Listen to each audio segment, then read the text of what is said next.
Welcome to Cryptic Accounts, a podcast by paranoid people for paranoid people. And this week on the show, we've got Heavenly Weapons, the Ark of the Covenant, and the Ark of Gabriel. I'm Patrick Ryan, joined by Dennis Cheney. Hi, Dennis Cheney. Hello, Patrick Ryan. It's good to be here. Trying to stay warm in February. Everything's awful. Negative 30-degree wind chill. Yeah, I'm pretty sure this is the weather where you walk outside and your lungs freeze, right? Is that? I felt like that today. I don't know what temperature that is, but it feels like we're getting close. We got to be getting somewhat. That's like the freezing of freezing. You're getting I close think to the opposite of. It's actually warmer in Antarctica today. I don't know if you were aware of that. Is that true? But as we're recording on Monday, Monday the 15th of February, it is. It was warmer in Antarctica today. It's actually summer there right now. Was part of it.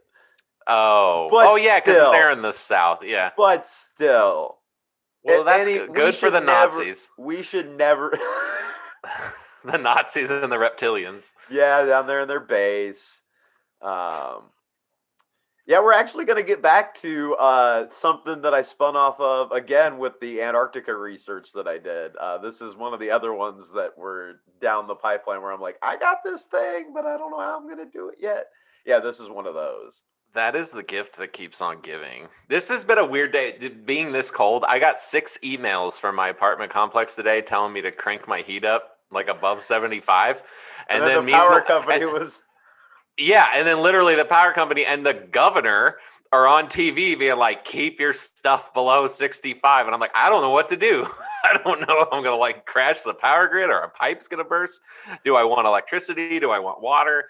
I can only choose one right now. I got that email as well. They didn't do any kind of rolling blackout with me, which is weird. Same company, but I didn't get the rolling blackout. I got the thing about like conserving energy and like a link to like tips, and I'm like, I'm not shutting down my miners. That's not happening. Like my cryptocurrency miners, like those are still running. Yeah, it's not cryptic accounts without the crypto.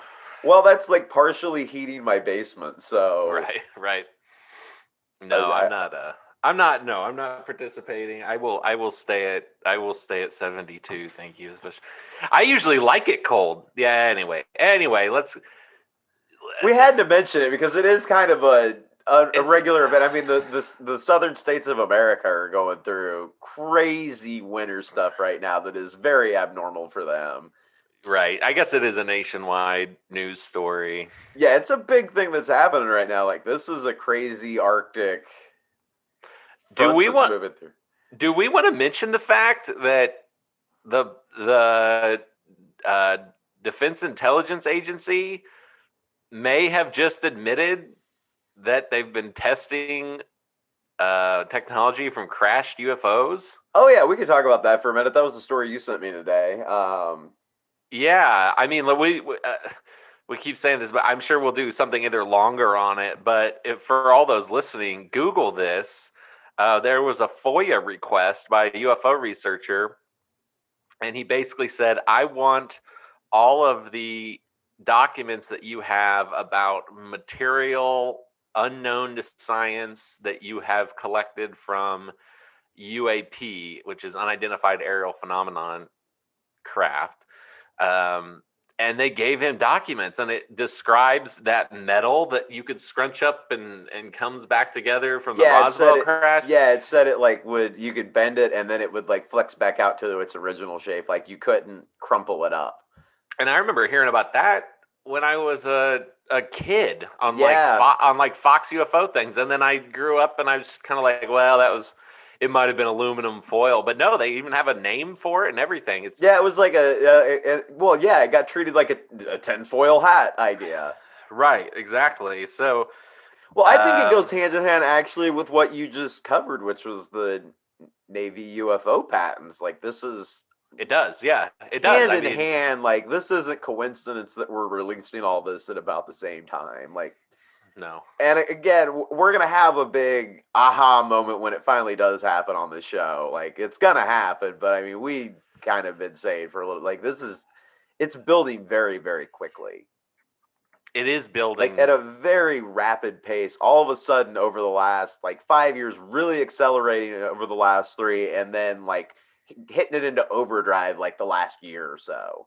Yes, yeah, since 2020, it's just been it's not some kind of. I just keep saying, man, some kind of bigger disclosure is getting ready to happen. Well, that or I mean, with this, especially with the Navy stuff, like it feels like they've got some jet or whatever, some sort of aircraft or space, whatever you want to call it, that's cutting edge, and they're ready to like have it be publicly known, and so they're kind of laying the groundwork for that. Not to say that it doesn't come from UFO technology, but Right. I think that's why is they're ready to have like a fleet of these things like sitting at every, Air Force base and on aircraft carriers or whatever.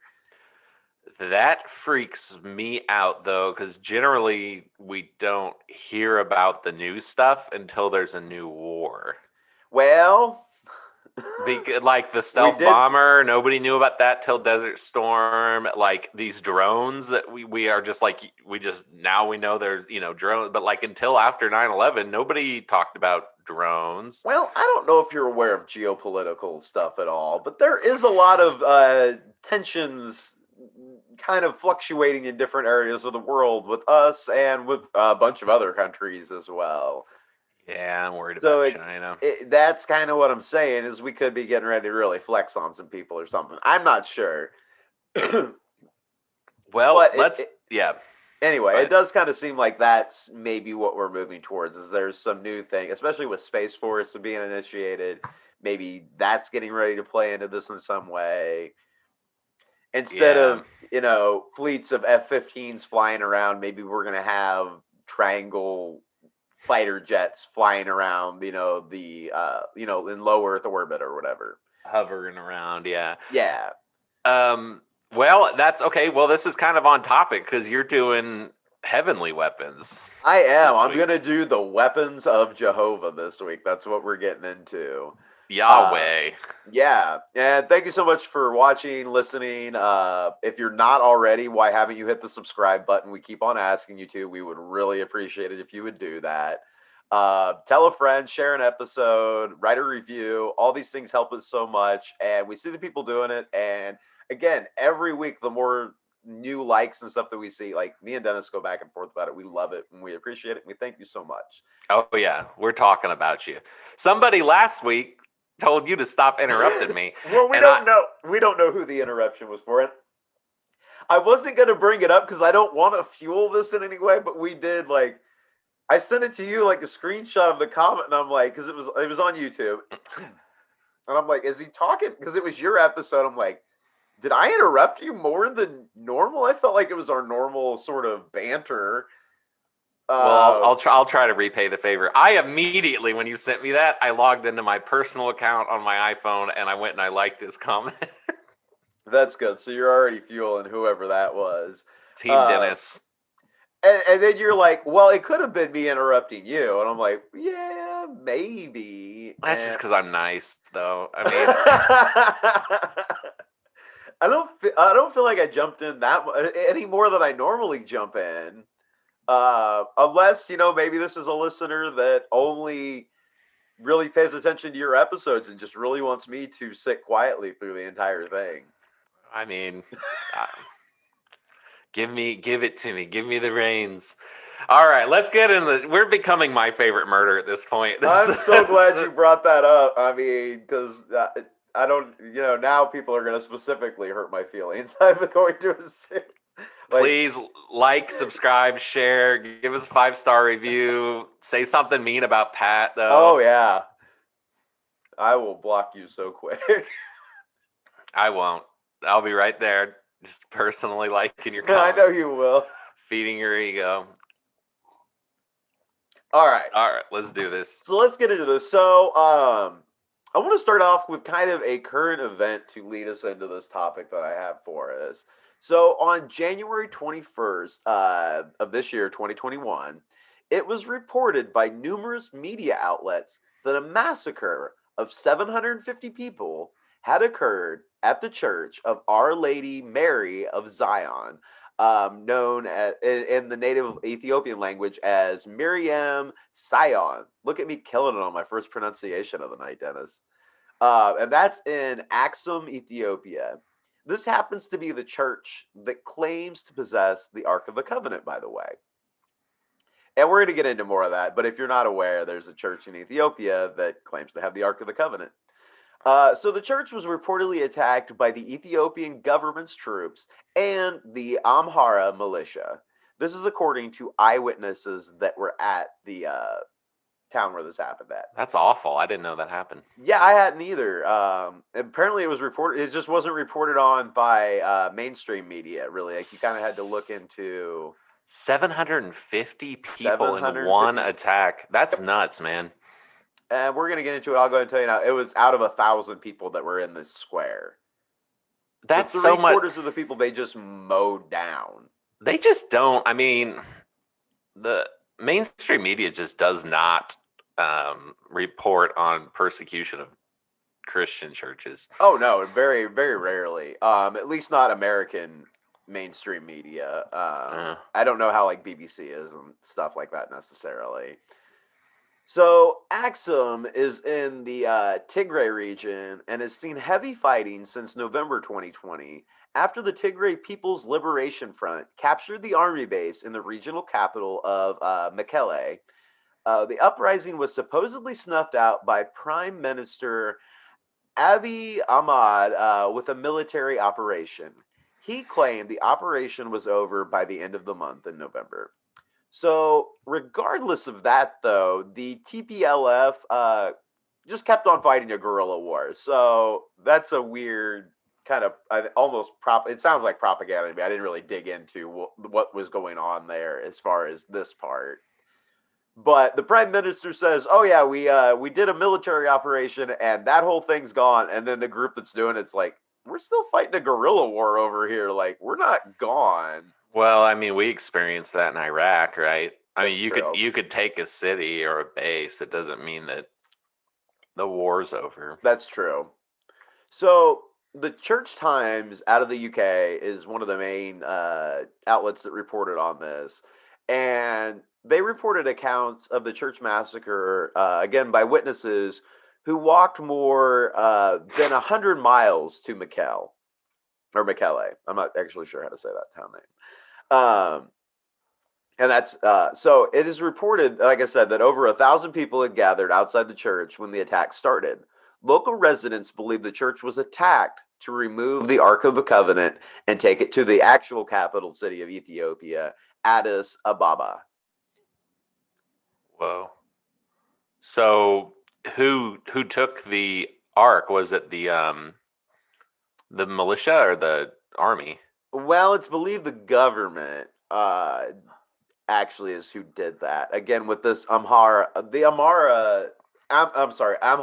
militia is a different group than the TPLF. They seemed, again, I didn't get into too much of the politics on what's going on here, but it seems like based on just the little bit there, the Amhara militia is working with the Ethiopian government. And then the Ethiopian government also has this conflict going on with these guerrilla fighters, the Tigray People's Liberation Front. Whew. So they now have the Ark of the Covenant, possibly. We don't know that for sure, but it's believed. I mean, that's believed. That's why they were there. Like they pulled right up on this square where this is kept, or where it's believed to be kept in this church. And again, they massacred all these people. I'm assuming the other 250 people scattered. That's how there were survivors and eyewitnesses to this. Because I didn't dig it. I don't know how many residents there are there, but I'm assuming that's a good chunk of the population in this place. Well, I mean, 750 out of 1,000. I mean, yeah, it's a good chunk of people either way. I'm assuming all the people in the immediate vicinity, that was them. As far as like people that could eyewitness whether the ark was taken from this place. Should we explain to people who may not know what the Ark of the Covenant is? We're going to kind of get into it a little bit. We can go and do a little bit of background now. The Ark of the Covenant is believed to be the carrying place of the Ten Commandments. It was constructed on instruction from God to Moses after he'd given him the Ten Commandments. It moves throughout history and through the early Israelites. as basically the footstool of God, the throne of God, a way for him to communicate, as well as at different times a weapon and just something that does very unreal things throughout the Old Testament. That's good. And we're going to get into that a little bit more. I should have probably put a better explanation up front. I think most people will know, but just I in case. mean, if you've seen Indiana Jones, you The have Ark a of the pretty Covenant, that thing from Indiana Jones that makes a Nazi's face melt off. And yes, pretty much. And that, I mean, that's one of the most popular like commercializations or whatever you want to call it of the Ark of the Covenant. I think that's how most people think of it. yeah. Okay, so Martin Plout, former BBC World Service Africa editor and senior research fellow at the Institute of Commonwealth Studies, told the Church Times, people were worried about the safety of the Ark, and when they heard troops were approaching, feared they had come to steal it. All those inside the cathedral were first forced out into the square. Plout added that the church was not damaged and the Ark may have been hidden before the troops arrived on the scene, but none of that can be confirmed. There have also been videos posted of the residents identifying bodies in the massacre. That's terrible. So the Ark of the Covenant is believed by the Ethiopian Orthodox Christians, which are the people who run this church, to have been hidden in Axum by Menelik I, who is believed to be the son of King Solomon of Israel. Now, people who know the Bible are going to say, I've never heard of Menelik the First. That's because he is not actually mentioned in the Bible. He was the son of the Queen of Sheba, who, according to the Kebra Nagast, which is the glory of the kings of Ethiopia,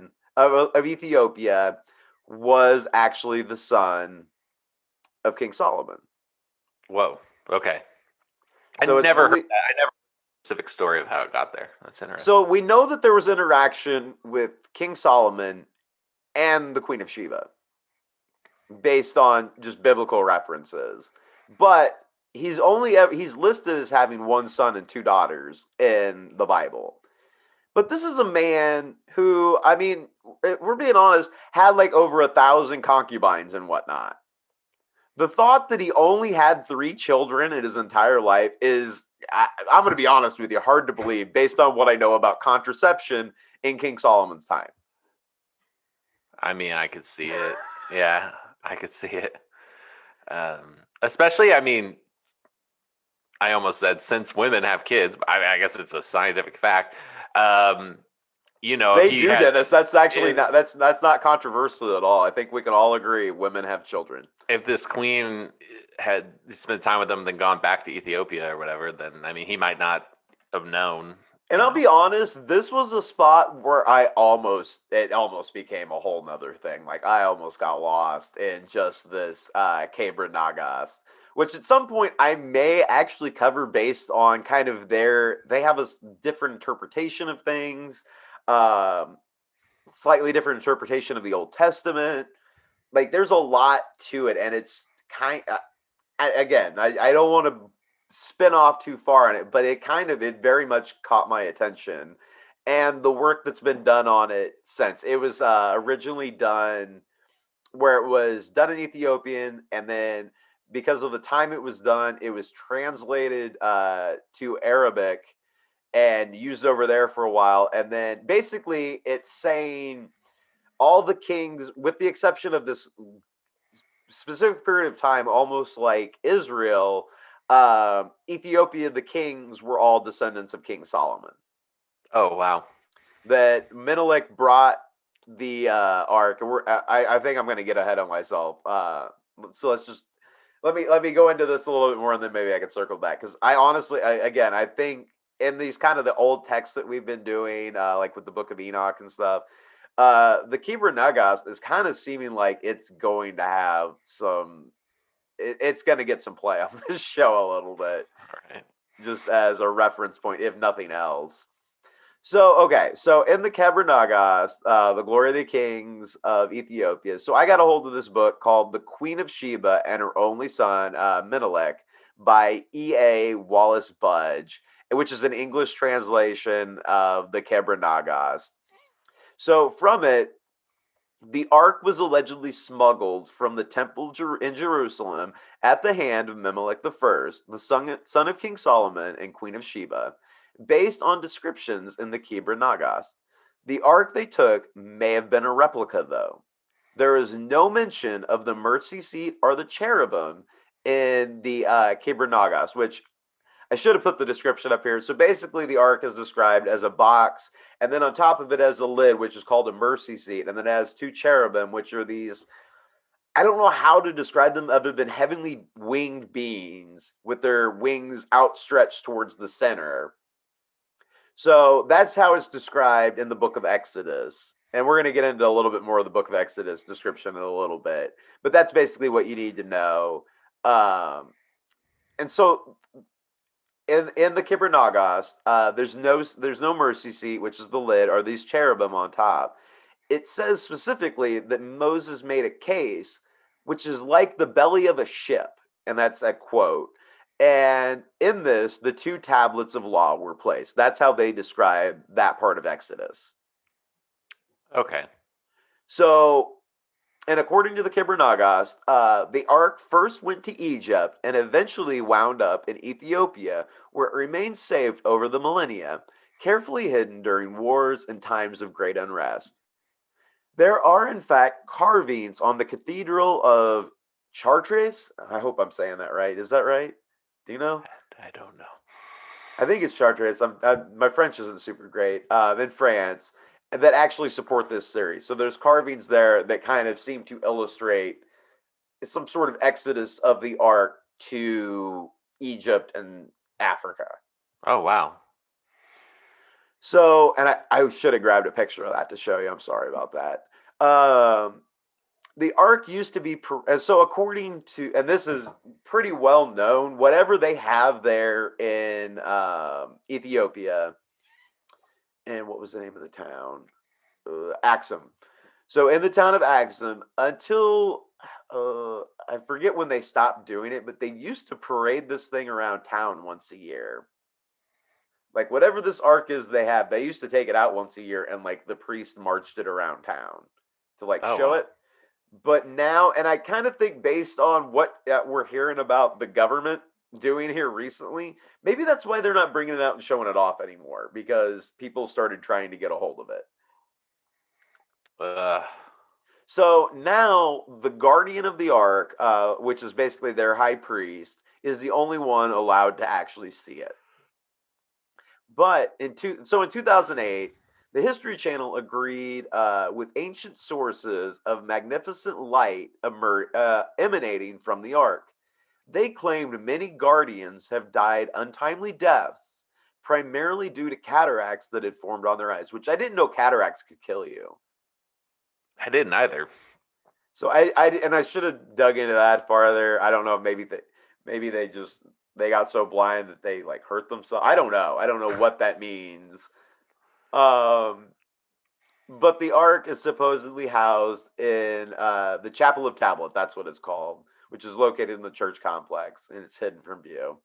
But supposedly, and there've been reports of this from before, but that it emanates some sort of a bright light, and that so these guardians, whenever they go in there over long periods of time, would eventually start going blind and having eye problems, essentially from this bright light. Which I don't know that I necessarily buy that, but it's a thing that's happened. Could it be some sort of like radiation, maybe, that might harm you? You know?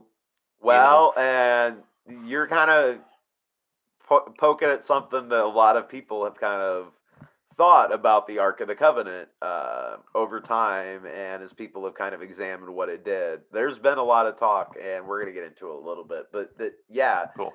that there seems to be maybe there's some people who believe that basically Moses found some sort of radioactive meteor or something on Mount Sinai, and that's what he used, and then they found a way to contain it, and then like discharge its energy as a weapon, essentially.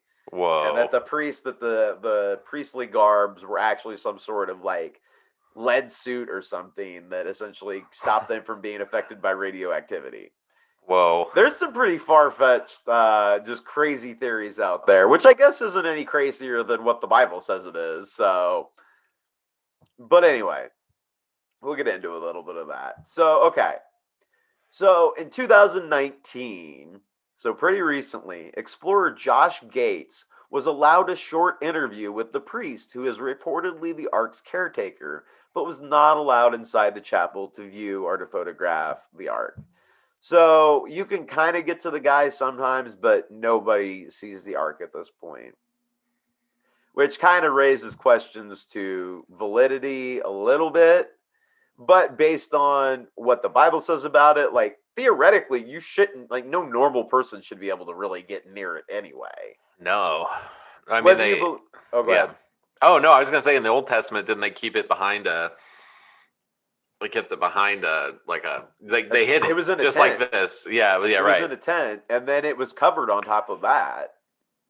Yeah. And yeah, even then, only the high priest was allowed to go in to like make sacrifice to it. So going back all the way to, so the fact that they like ever would let anybody else around it actually doesn't make sense if you believe Jewish custom behind it, or Hebrew custom, what the Hebrews were doing, or specifically the Levites. So, oh, were you gonna say something? No. No, Okay. I'm enthralled. So just an interesting point, not necessarily specific to the Ark of the Covenant, but humanitarian organizations have been unable to access the Tigray region to provide relief for services for some time. The United Nations estimates that nearly 2.3 million children have been cut off from food and other aid. More than 1 million people have fled the fighting, with more than 50,000 refugees fleeing into neighboring Sudan. Things are not good there. Not at No. all. No. So now, according to the book of Exodus, so here's the explanation of the Ark of the Covenant that I should have given at the beginning. So, according to the book of Exodus, after the Israelites left Egypt, God summoned Moses to a mountaintop and gave him 2 stone tablets with 10 commandments on them. He also gave Moses instructions on how to build the Ark of the Covenant to contain the stone tablets. This is not all the Bible describes as the functions of the Ark. It was said also to be an earthly throne of God. Wherever the Ark went, he was present. There are also several points where it is used as a weapon, not only on Israel's enemies, but sometimes on the Israelites themselves. So, according to the book of Exodus, the dimensions and characteristics of the Ark of the Covenant are 2.5 cubits in length, 1.5 in breadth, and 1.5 in height, which is approximately 52 by 31 by 31 inches, or for our international listeners, 131 by 79 by 79 centimeters. That's a lot bigger than I've always imagined. Really? Because most people, that's smaller than they imagine, based on, again, back to Indiana Jones, it's portrayed as this very large box. Really, it's not very big at all. Well, 52 inches is like 4.5 feet. I mean, but That's pretty big. that's the length. That's not very big, by 2.5 by 2.5, essentially. It's like 4.5 by a little under 3 by, I mean, that's enough to, never mind. That's bigger than I always imagined it. Oh, see, I've always seen it as bigger, like almost coffin size and taller. That's kind of how I've always seen it portrayed. Well, I'm the guy who forgot the word for tent, so Again, but really my visual was based on Indiana Jones. yeah, I guess I don't remember the Raiders of the Lost Ark that well, but yeah. It's pretty decent size. I mean, it wasn't full coffin size, but I mean, it was, I guess, I don't know. Anyway, if you look at pictures of it, like where people are like drawing it, or like replicas that have been made, they look bigger than this. Yeah. So okay, so The gold on this, okay, so it's gold plated, so it's made of acacia wood. Okay, so the entire ark was plated with gold, and a crown of gold was put around it. Four rings of gold were attached to its 4 feet, two on each side, and through these rings, staves of wood plated with gold, staves of wood plated with gold were placed to carry the ark. These were never to be removed. A golden cover was placed over the ark, also called a capiret. So, based on this thing's size and it being plated in gold, with all the hunting that's gone on for it throughout the generations, this thing would only be worth in gold only about a little over $100,000 today. Like it's not as valuable as you would think it would be, based on material alone. Obviously, based on what it is historically, it's worth way more than that. It's It's priceless. priceless. Yeah. But if you were just going to melt down the gold, like this is probably how much gold it has on it. So interestingly, there are numerous researchers that suggest if the construction details of the ark are those which are recorded in the past, the ark would basically resemble an electrical capacitator with two electrodes separated by insulator drivers. Whoa. It's a battery? Here's my first bombshell, Dennis. That's okay. Because I had never heard that before. I had never heard that. So, like I said, the ark, which is made of acacia wood and covered with gold, is very similar to other artifacts that have been found in Egypt. We're going to talk about the Baghdad batteries. We're going to talk about. No, I don't think we're going to talk about that. No, we're not going to talk about that exactly. Okay. I would be interested to hear about that, probably, though.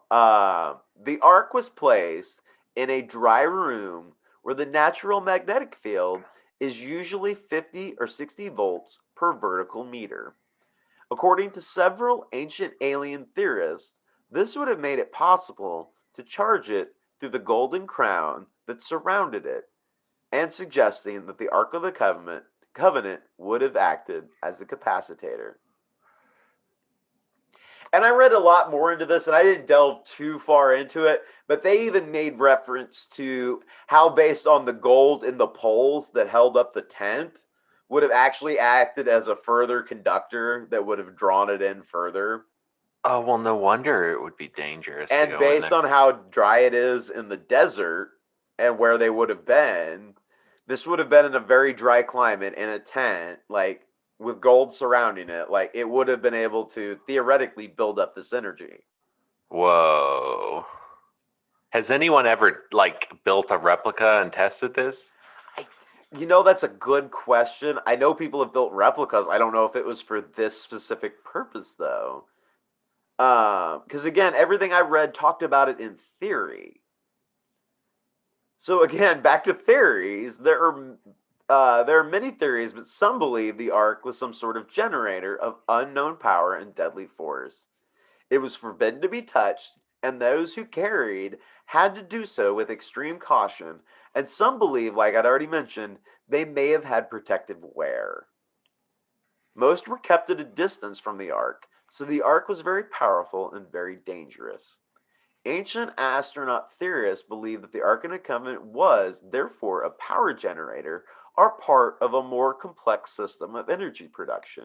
Energy that could be used as a weapon, such as in the Battle of Jericho, which is where the Israelites marched around a city for 7 days, and on the seventh day blew trumpets, and the humongous walls of the city just came tumbling down, and they had the Ark of the Covenant with them the whole time they were marching. So, okay, as it was also used as a means of telecommunication, which I thought this was weird based on ancient astronaut theorists. They're like, okay, it could have been a weapon as Jericho.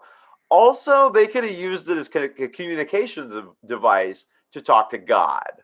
Well, I guess if they think God's like an alien or something.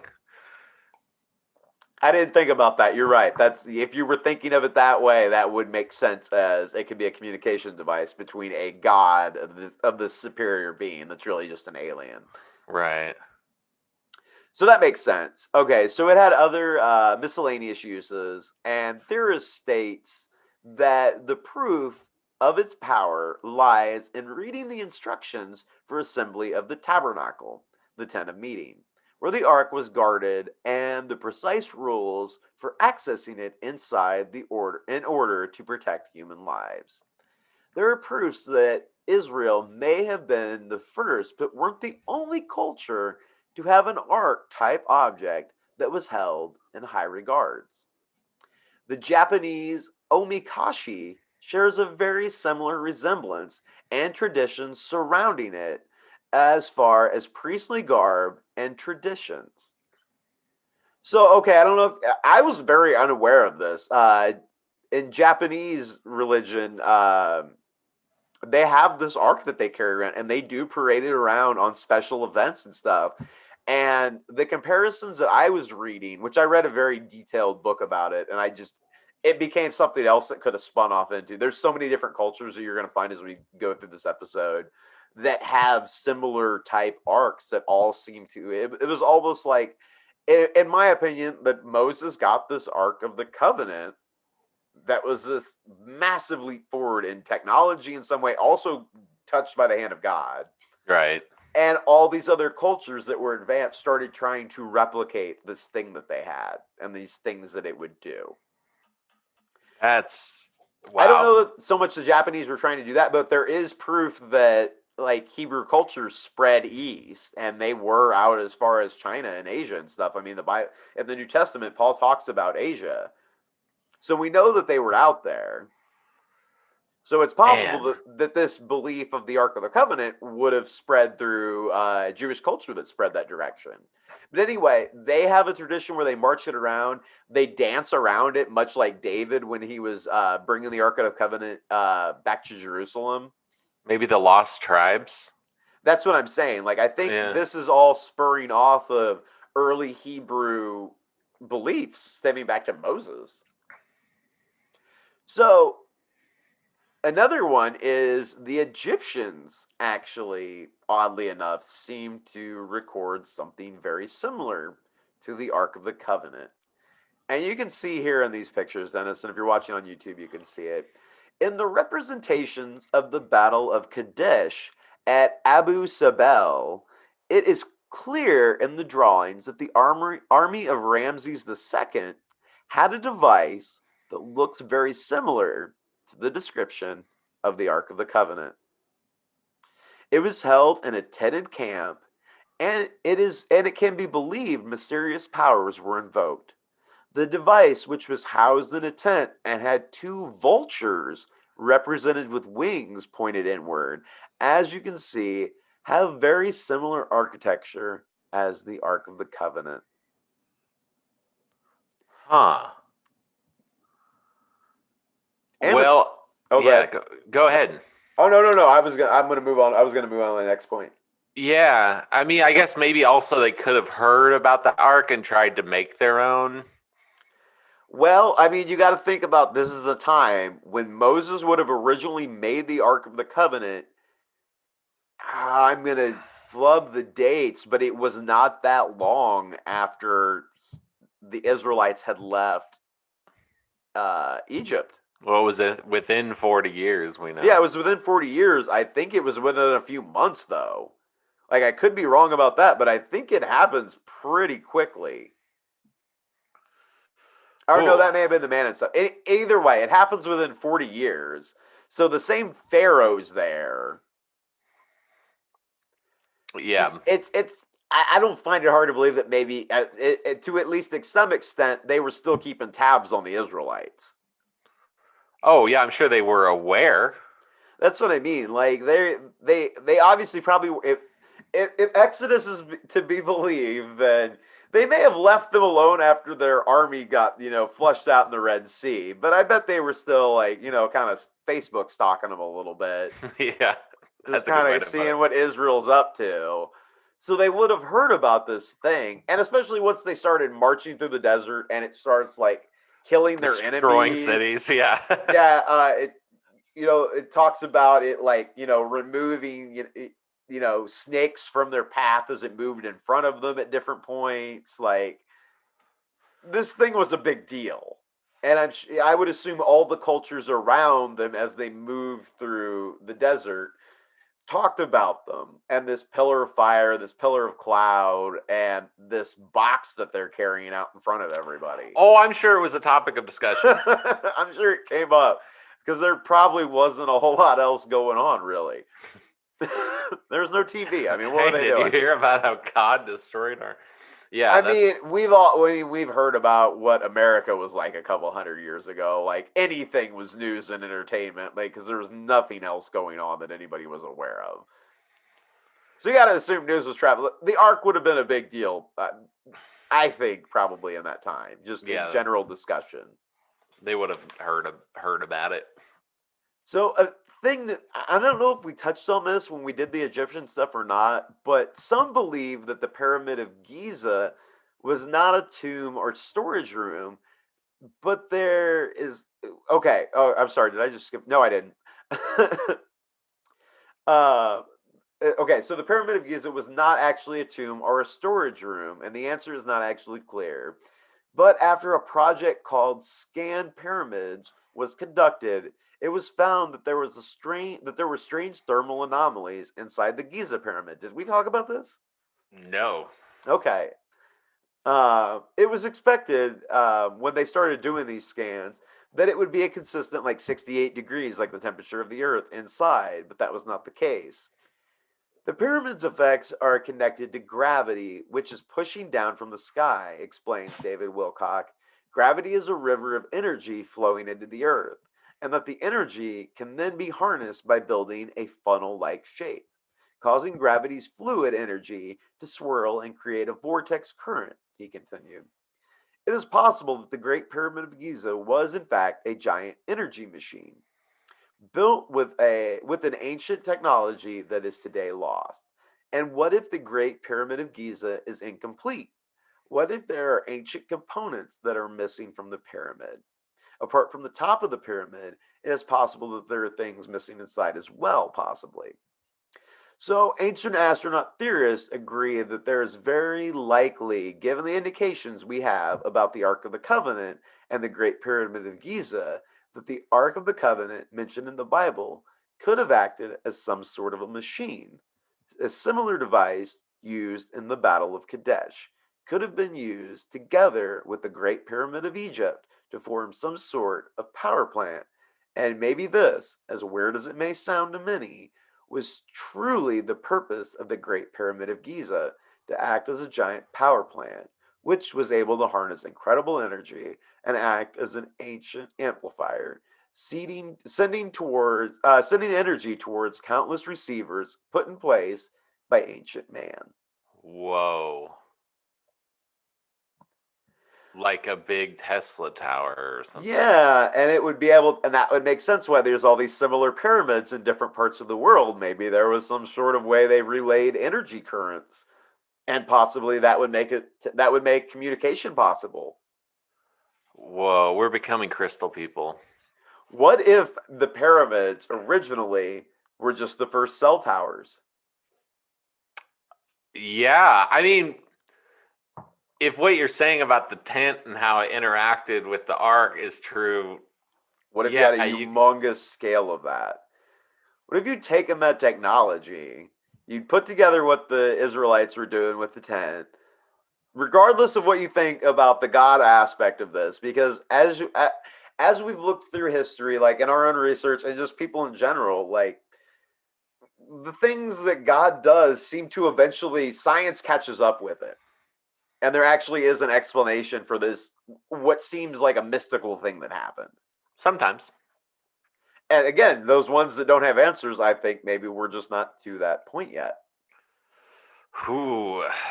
So what if the pyramids or something like that? I And maybe mean, they didn't do the exact same thing that the Ark had going, but they figured out what this was in theory and used it their own way. but see, the Egyptian or the Israelites helped build the pyramids. So Ooh. they might have had some knowledge That's a good point. I didn't And, think about that. You're right. and Moses was royalty, so Egyptian royalty, so he would have known maybe even more. And that is another side argument. I'm glad you bring that up because I actually read some like arguments for that as well. Because there's obviously a lot of people that want to kind of demystify the Ark of the Covenant, which is good. Um, but with that, yeah, a lot of people. I saw researchers that brought that up. Like Moses would have had, this advanced knowledge of Egyptian technology. Maybe that's what this is. Is actually the Ark was just him taking stuff that he already knew and advancing it in some way, or taking stuff that they were already using, but maybe I don't know. Hmm. But that's a good point. That yes, he was brought up as an Egyptian and a royalty at that. Like he would have had the finest education. You're right, and I'm not sure, and I don't know, and this would have been a good thing for me to look up. Let me just point that out. When the Pyramid of Giza is believed to have been built, and what timeline that has relation to when the Israelites would have been there doing that. Was that already there, or was that one that came after? Well, I mean, they helped build, and we know now there's way more than 3 pyramids, but we know that they helped construct some pyramids. Well, I yeah, mean, but if you believe they're there at all. I mean, there's some people who say that the Israelites just were never there at all, and the Book of Exodus is fake. But if you well, believe that they were there, then you probably believe. specifically Giza is important because that's the one that we don't know what they were doing with it. Like it's not a tomb, it's not a storage facility. We don't know why they built that. Right. Hmm. I never knew that actually. I never knew that we don't know why they built it. I mean, I mean, sure, I people know have we their theory, speculate. I but know, but yeah, yeah, there's not a tomb to it. We haven't found any sort of a tomb to it. I don't believe. that's very interesting. I've never heard that. And I could be wrong. Again, the stuff I was looking through for this, I think I pointed that out specifically that we don't know You why did. they had that. Yeah. So, and I found a few different people that were saying that. So, if it needed vetted farther than that, I apologize. So the pyramid was a space laser. I got you. Yeah, it might have been. No, it seems to be, like I said, some sort of, and I should have included some images for you of like these. It does have like a funnel, like gravitational pull down through the center of it, though. And that is like a Wow. matter of fact, based on the shape, like the way gravity works. But it is almost like if you weren't trying to harness it, you accidentally did. Right. So, Well, that would make sense too. Why they kept building bigger and bigger ones. yeah, it would, wouldn't it? Yeah. Because it's like, oh, we can do this with this. What if we built a bigger one? We would have more power. And that's, I mean, let's be honest, that sounds like a completely human line of thinking. Oh yeah. If a little one works, then If a little one does this, a bigger one do so much more. yep. Go, Jews, go. I mean, it's okay. So, despite what some claim, we aren't really sure where the Ark is. There are many good theories as to where it may be, though. Okay, so some believe it to be under the ruins of King Solomon's temple. In this theory, it is believed Solomon married into the Egyptian royal family to gain insight into their knowledge of sand hydraulic technology. So okay, so he then took that wisdom and used it in engineering the temple, placing the ark on a platform that could be lowered into a tunnel in the event the temple became overrun. In modern day excavation, tunnels have been found near the Temple Mount in Jerusalem. Digging beneath the actual Temple Mount is somewhat restricted as the Dome of the Rock, the Muslim temple, is located where the first temple of Solomon actually stood. So we do know that there were tunnels under there that the Hebrews, the Israelites, were definitely digging. So we'll never know Well, we'll never know. unless, yeah, we'll never know because we're never going to be allowed to dig under that Not that exactly. Muslim thing. Yeah. Well, they're doing. We're gonna get into a little bit. There is stuff happening there. They do dig around. There is construction and excavation that happens. They're just very controlled about who and when and why and all of that. But it does happen. So the mosque, which is on Jerusalem's Temple Mount, the Crusaders called it the Temple of Solomon, and it was built on top of the ruins of the original temple, as I'd said. In 1096 AD, nearly 1700 years after the disappearance of the Ark, the Knights Templar established their headquarters in the captured mosque on the Temple Mount, which was constructed over the ruins of King Solomon's Temple, as I said. According to legend, the Templars spent 9 years excavating beneath the ruins of Solomon's Temple, eventually finding a vast network of tunnels and possibly the Ark of the Covenant. Whoa. Because they did, and we're gonna get into more of what they did a little bit later. But yeah, they occupied this place for a while. They were all about trying to save records and dig through and find what was possibly there. So when their order was disseminated, 200 years later, most of their fabled treasures disappeared without a trace. So some ancient sources, such as the Mishnah, state the hiding place of the ark to be a desolate valley under a hill on its east side, 40 stones deep. Today, it is believed by some that this refers to the tomb of, oh gosh, Tatan. Tutankhamun. There we go. I was going to be close. Some King believe. Tut. Okay, it is King Tut, but I was trying to say the whole name. I could. You're right. I could have cheated there. Isn't Uh, it weird that we gave him a nickname? I mean, look at that name as it's spelled out. Like, who wants all to be? their names are like that. Unless you're Cleopatra. Yeah, but Tut She was Greek. That's true. Tut sounds cool. I don't know. I don't know why we did that. Some believe that what was found in his tomb and the described treasures included the Ark of the Covenant, which, oh, I meant to include pictures. Did I not put them in? Just put them in later, man. Oh, yeah, they're up above. Okay, I'm sorry. Okay. They're up above you. There's the thing with the Sphinx sitting on top of it, and then that box. Those are two of the most ark-looking things I could find in King Tut's tomb. So they believe that would be the ark. I mean, it looks like an ark with four carrying rods. Unless there's something that I couldn't find pictured. These were the closest things I could find that are on those exhibits or whatever. Of course, maybe that doesn't get exhibited. Whatever they think might be the ark in that case. I don't know. I couldn't find any more information than that about it. So we could have the. So I just started looking at those. I just started looking through what I could Google image as King Tut's treasures, or that were found in his tomb. And those were the closest two things I could find. Which, the thing with the Sphinx sitting on top, other than the Sphinx on top, does very much look like it could be the Ark. Other than there's no poles through hooks. The holes are built into the base. Well, it looks like if it is, it looks like the Egyptians modified it. Yes, I would agree with that too. So,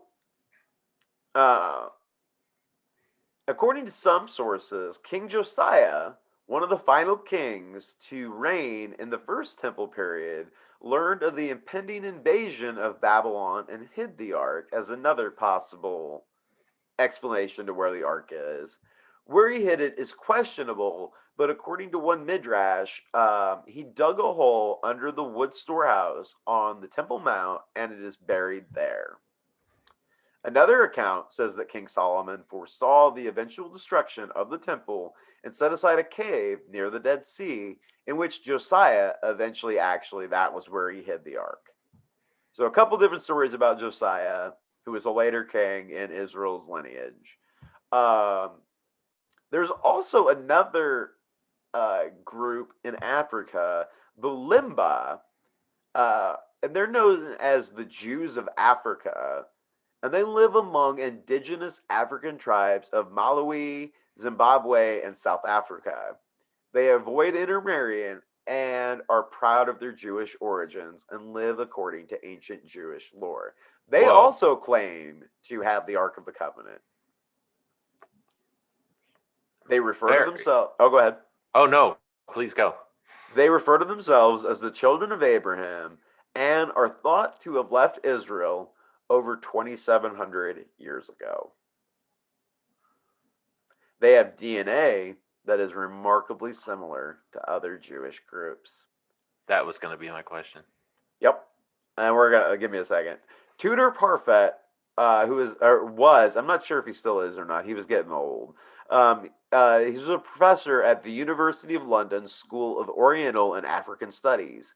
In the 1980s, Parfait lived with a South African clan called the Limba, who claimed to be a lost tribe of Israel.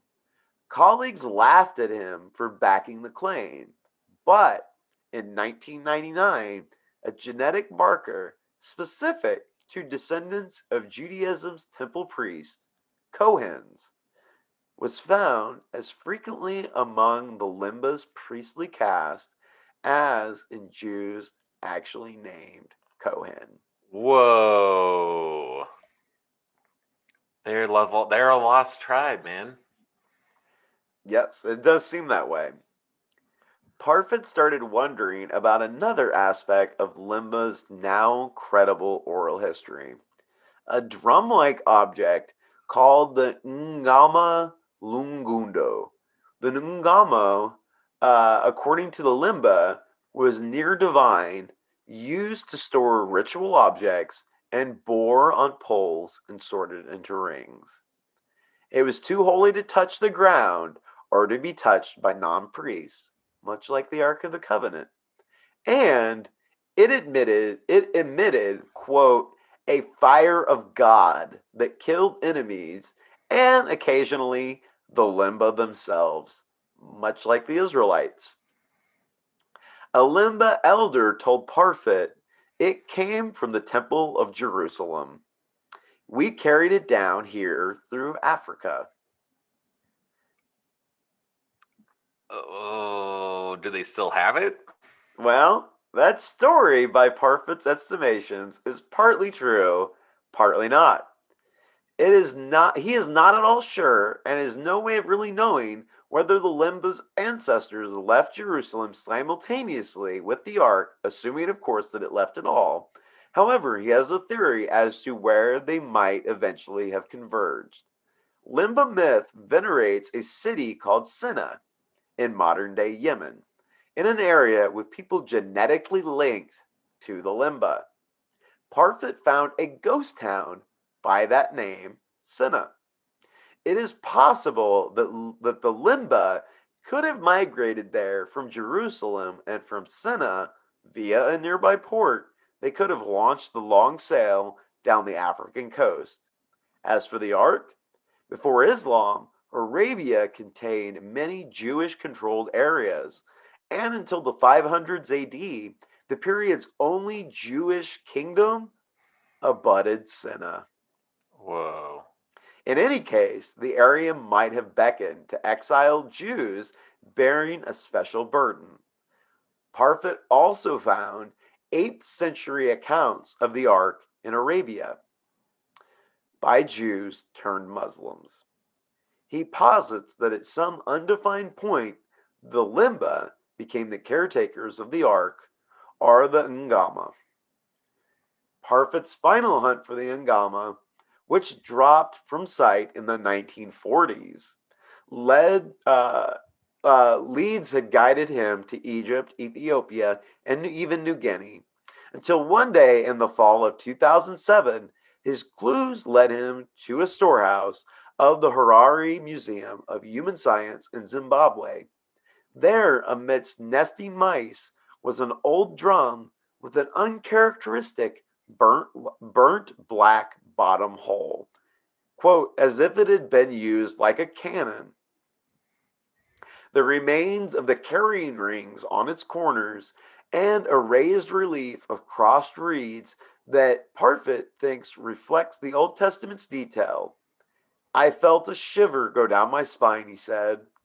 Parfit thinks that the drum element is the biggest stretch, though, since scripture never straightforwardly describes the ark that way. Right.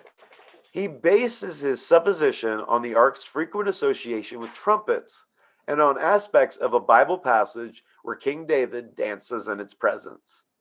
Parfit admits that such a multi purpose object would be very bizarre in either culture, but insists that an argument for a connection between them, that I there would is an argument for a connection.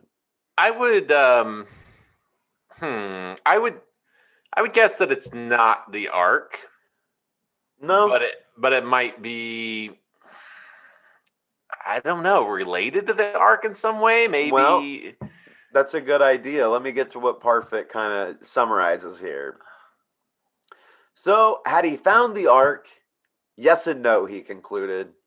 A splinter had carbon dated the drum to only 1350 AD.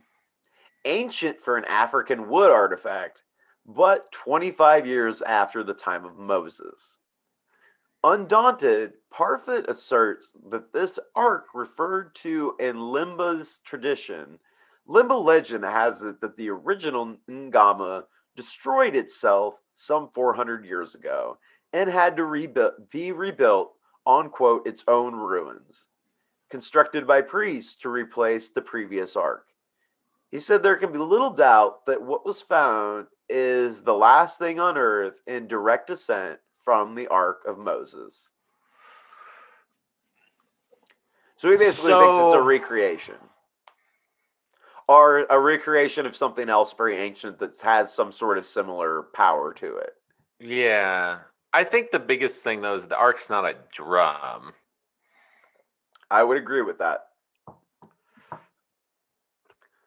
I don't know. I mean, maybe they retained the memory of the ark and then built this drum, which I guess if it was some sort of power source as well, that would explain like the cannon blowout or the Well, yeah, burn and they also marks. talk about it being something to keep like special artifacts in as well, too. Right. So maybe if they escaped or left, yeah, and then they traveled all this way, maybe they tried to construct their own ark It using. seems like there's some sort of technological R- aspect to the right. Ark of the Covenant Right. that maybe other cultures tried to, or not even other cultures, these were likely some offshoot of the tribes. Well, is there any gold or anything associated? Like maybe it wasn't built correctly, and that's why it destroyed itself. You know what I mean? And that could be too, because yeah, he doesn't talk, like he said, he talks about wood splinters on this, so he doesn't even talk about there being gold to it. Hmm. And what's left is like just so is just a shell of what it would have been, is kind of how it sounds. Right. So okay. So a noted biblical archaeologist, Shimon Gibson, also commented on Parfit's descriptions. It seems highly unlikely to me, Shimon said. You have to make tremendous leaps. Those who hope to find the original biblical item, moreover, will likely reject Parfit's claims that the best we can do is an understudy. Yeah. So, and that's kind of where I'm going to leave the Ark of the Covenant for now, because really, I've been waiting this whole time to talk to you about a different ark. Oh yeah, we're going to multiple arcs. Noah's Yes. Ark. Yeah, well, I said at the beginning it was going to be the Ark of the Covenant and the Ark of Gabriel. Now this I know nothing I had about. not heard of either, and I could find so little on it, it couldn't be its own episode. But the more I looked into the Ark of the Covenant, the more I looked into this, they share very striking similarities to each other in a lot of ways. So, not to be confused with the Ark of the Covenant, which houses the two stone slabs of the Ten Commandments, the Ark of Gabriel, which is not mentioned in the Christian Bible, is a mysterious device, a secret weapon that many people are only beginning to learn about. Its legend has been perpetuated by the havoc it has wreaked over the centuries, as well as its potential to be unleashed upon the world. This legend is said to have ties to both the Christian and Islamic faiths, in that Archangel Gabriel is sacred to both. He foretold the birth of Jesus, and is said to have dictated the entirety of the Quran to the Prophet Muhammad. So when the Roman Catholic Crusaders, who we've already talked about it a little bit, pillaged Constantinople in 1204, the Eastern Orthodox Church was able to squirrel away the contents of a manuscript from the Hagia Sophia Cathedral titled Gabriel's Instructions to Muhammad. The document details the message that the archangel gave to Muhammad in a cave near the holy city of Mecca, Saudi Arabia. It tells of a box, an ark, that holds a tremendous power and belongs only to God. This ark was forbidden to be used until the resurrection day, and until then, buried in an altar within the place of worship of angels before the creation of man.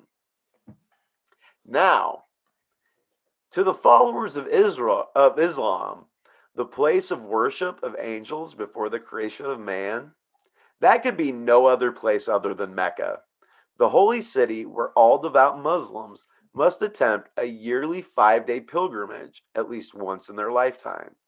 And it is here that the Ark of Gabriel was said to be buried beneath the Grand Mosque, quietly waiting for the end of the world. Oh no.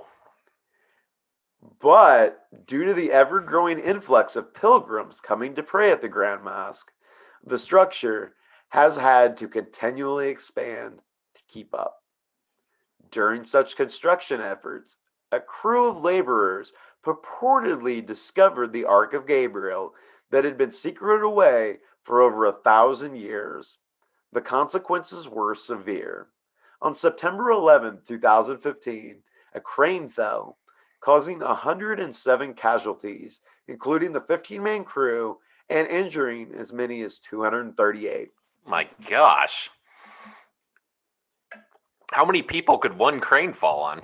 A lot, apparently. It was a big crane. You can see in this picture. Like, it's one of those big, like, skyscraper Yeah, it's one of those planes. skyscraper. Yeah. Like, it's huge. Like, if it came down on people in a street, if that street was lined, it could easily smash a few hundred people.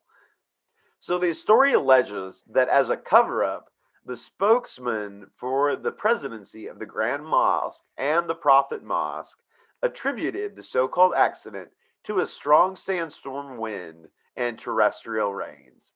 Why? A report that claimed to belong to the Russian Ministry of Defense says it was on this day that the construction crew actually attempted to remove the Ark of Gabriel. Ooh. So the Grand Mosque people are saying, sandstorm, crane fell over. Russian Ministry of Defense goes, yeah, they were trying to take this ark out of the ground, and things went wrong. Why the Russian Ministry of Defense would step in like that? How are they involved in this? Yeah. How are the Russians involved in this? Were they the construction? What? Well, I think maybe because of the Russian Orthodox Church, maybe is the only reason I can think. I'm not sure what. That's a good question. Well, you hold on. Just let me. I think I can make this clear up once I give some more details. So, okay. So the Russian MOD says the construction crew was killed because they tried to remove the ark, and it states that the workers were specifically killed by a plasma emission that spewed up from the ground with such vengeance that it knocked over the massive crane. Ooh, do go on. Okay, let me get to their explanation. Before I get to that, though, I need to tell you about what happened 12 days later. Which disaster struck again, Dennis. This time, 3 days into the Muslim pilgrimage, when millions had gathered from across the world to worship in Mecca. This time, The disaster slaughtered 2,400 worshippers. The cause? According to the mosque and the presidency there, the group in charge that was talking about it was a sandstorm. They said it was a stampede of people whose origins, Dennis, have still never been explained. We don't know where they came from. We don't know where they went. We don't know why they were stampeding, but they ran over 2,400 people. Although, despite what the official report says, many believe that this was in fact another plasma emission made after a second attempt to unearth the Ark of Gabriel. It was never determined, like I said, or given details on this stampede of people, where they were going, or where they went, where they came from, any of it. Do people wear like GoPros at this? There's nothing to find about a stampede of people. At least nothing that I could find. I mean, you've seen video though of them like walking around the space rock. Yeah. Um, Plasma emission. I still want to know why Russia has a stake in this. Well, of course, they kind of just get their fingers in everything. Well, they are involved with a lot of stuff in the Middle East and whatnot. Yeah, that's true. So, after the catastrophic death toll involved with the Saudis' second attempt to remove this mysterious device/weapon, His Holiness Patriarch Kirill was then contacted by the Grand Mosque emissaries in regard to one of the oldest Islamic manuscripts possessed by the Russian Orthodox Church. Okay. That was saved from the Catholic Church, saved from the Roman Catholic Crusaders in 1204 when they sacked the Church of Holy Wisdom, now known as Hagia Sophia. Yeah, Hagia Sophia. Hagia Sophia, sorry, in Constantinople, which is present-day Istanbul, Turkey, titled Gabriel's Instructions to Muhammad. In your last show, there was weird stuff found in Russian museums too. They seem to keep some stuff. Yes. Well, they were in the area and they were involved in a lot of this stuff that was going on. Like people forget, like Russia's been around for a while. Yeah. Like they were around back then, and it's not that far. That's like going across the United States to get to these places where these things are happening at. Sometimes not even that far, not even the whole way across the United States. So, driving from like New York to like Alabama to handle some of this. Yeah, that's true. Okay, so important to note were that the Roman Catholic Crusaders were not only against the people of Islamic faith, but also against those having Russian Orthodox faith too. So why then, during these crusades, the Russian Orthodox Church not only protected their own religious libraries from being destroyed, but also those belonging to Muslims? I'm not sure if they were against because they were there to liberate them from the Muslims, but there were incidents where the waters are a little muddy in this time period, let's be honest, on who was doing what to who. Yeah, let's not have a Crusades episode just yet. Yeah, no. No, we're sticking to the conspiracies and the aliens and demons and angels and whatnot. So, as to the contents of the ancient Islamic manuscript, Gabriel's Instructions to Muhammad, it centers around a group of instructions given to Muhammad by Angel Gabriel in a cave called Hira, located on the mountain called Jabal an-Nur, near Mecca, wherein this heavenly being entrusted into Muhammad's care a box or ark of immense power.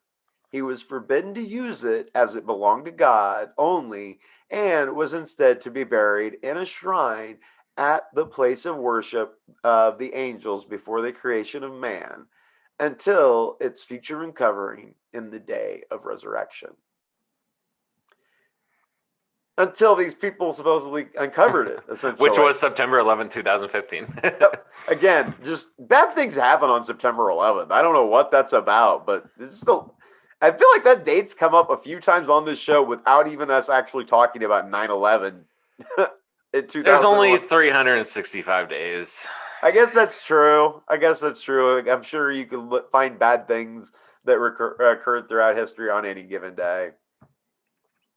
Now, on December 6th, 2015, so this has happened a few months later in December. The report notes Federation Naval Research Vessel Admiral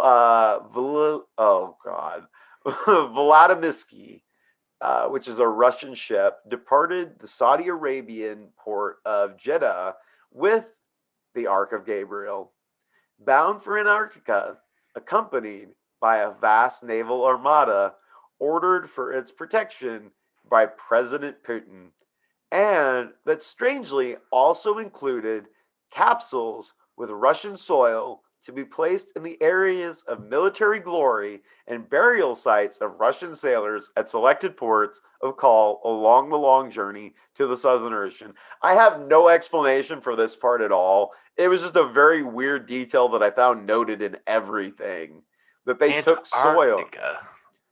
Yeah. Oh, yeah, that is weird.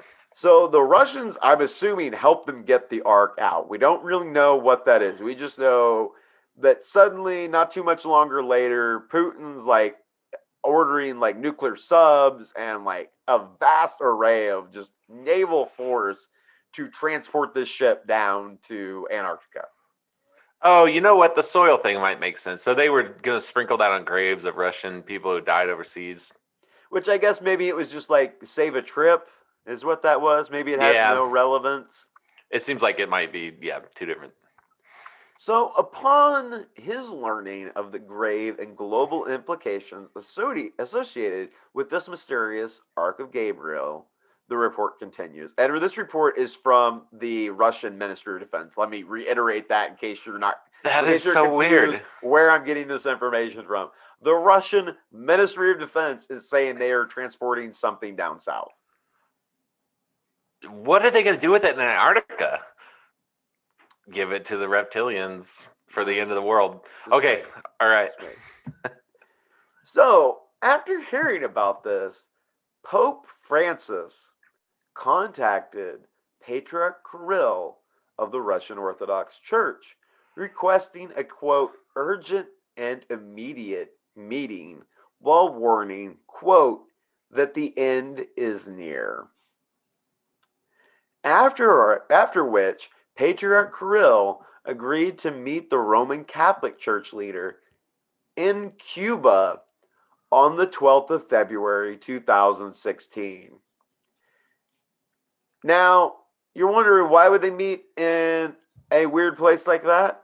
Well, it may be because this is kind of a historic meeting, as that the leaders of these two churches have not been in the same place in like 900, almost 950 years. Like they do not hang out. Right. So, although the exact natures of the talks between Patriarch Kirill and Pope Francis remain classified, MOD analysts in this report do state that an ancient secret manuscript was given to Patriarch Kirill by Pope Francis that pertains to the Ark of Gabriel, whose legend behind it claims it was written directly by the Watchers described in the book of Enoch. So this is where the story kind of varied a little bit, because at one point it's the instructions, they need the instructions from Gabriel to Muhammad, but then it's a claim that this instructions were actually written by the Watchers. Well, the instructions to Muhammad was to build the ark. No. These could be other instructions. No, it was instructions for the ark. Oh. It's unclear. We don't have any instructions for the building of the ark. From all accounts, this ark was never built by man. It was given directly to Muhammad from Gabriel. Possibly. We know Gabriel gave, if you believe all this, Gabriel gave instructions to Muhammad on how to use it. Where the ark came from is unclear. Okay. But then the report also talks about the Watchers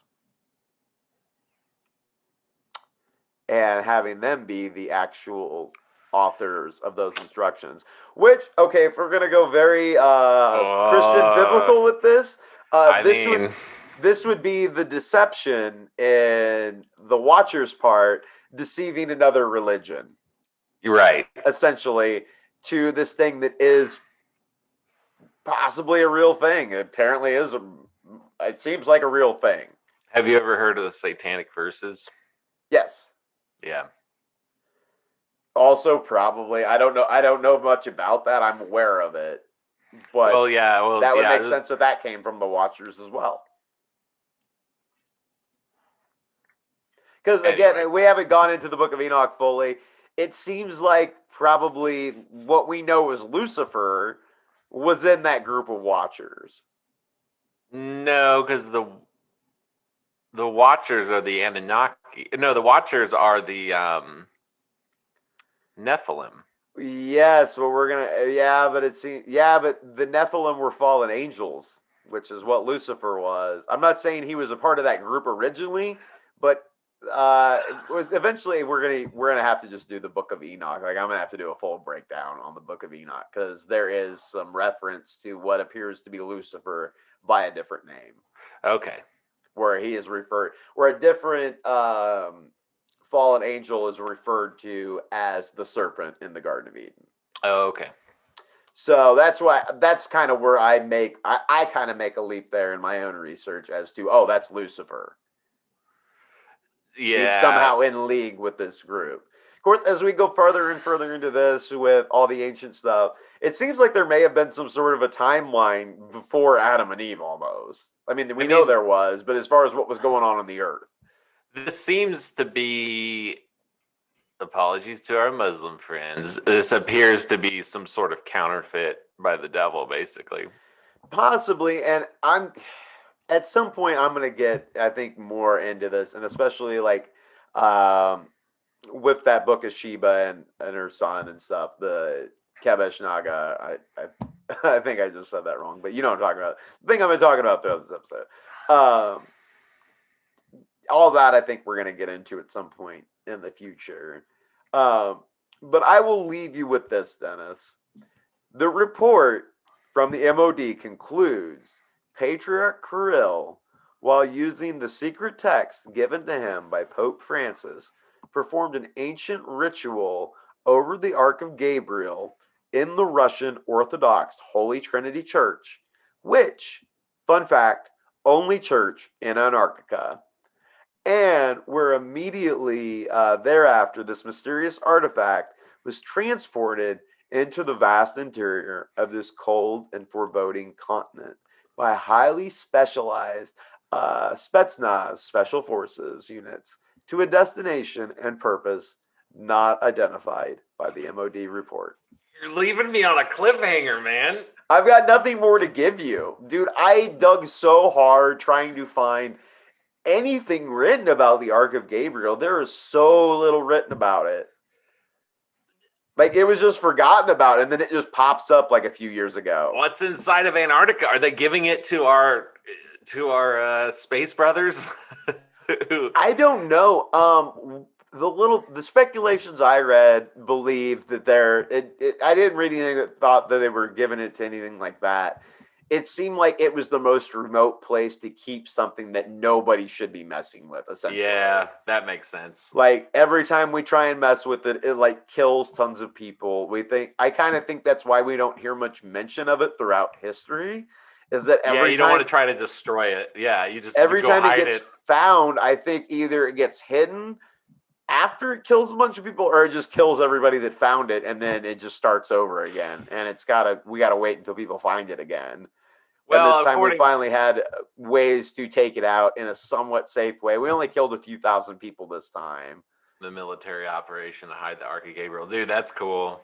So that should be a movie.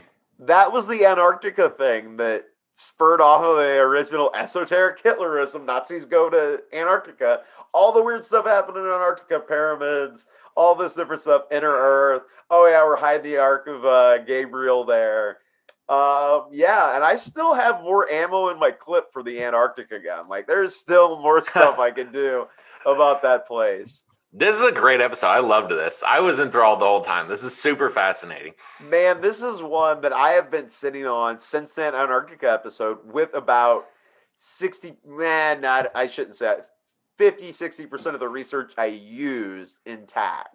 I read so much on this trying to figure out how to put this together, though, and build it into a full episode. You did a good job. Thank you. I know that you were struggling with it, and we only talk broadly about shows because we like to surprise each other. But yeah, I think you did a good job with it, man. But yeah, this one definitely, because this is one that really, of the things we've covered, this one really interested me, and I really wanted to try and present it in a good way where I'd done a bunch of my homework. And even after doing as much as I did, there's still more stuff for me to read, like this Queen of Sheba book. Like, well, that's every show. We just spider out until, spider crack out. And that, honestly, I don't know if that's really this show, because that's almost more historical, canonical in a way. I think it much like the Book of Enoch, it'll probably be a reference point for a lot of things we're doing with these kind of ancient alien watcher Nephilim. Yeah. No, this is a good addition to as we build the cryptic catalog to try to figure out what's going on. This is good. Thank you. It was a lot of fun to research. I hope everybody listening enjoyed it. If you did, like, rate, subscribe. I'm going to bug you about this every time. Remember, say something mean about Pat also. Oh, man. We're going to get to a point where you're just doing this. I'm not even on the video call anymore. This is my name. I'm the Zoom where it's just the name across the screen, and I refuse to be seen. No, feeling they've been hurt so much. They love you, Patrick. No, I think they're enjoying it. We appreciate all of them. So yeah, that was it for this week, Dennis. That was Heavenly Weapons. Well, thanks for listening, everybody. Thank you, Patrick. God's nukes. God's got a gun. So yeah, that was it. We'll be back next week. It'll be warmer, hopefully. Yep. Stay safe, everybody. I love you too, Patrick. Don't become a popsicle. Okay, you too. Bye. Bye.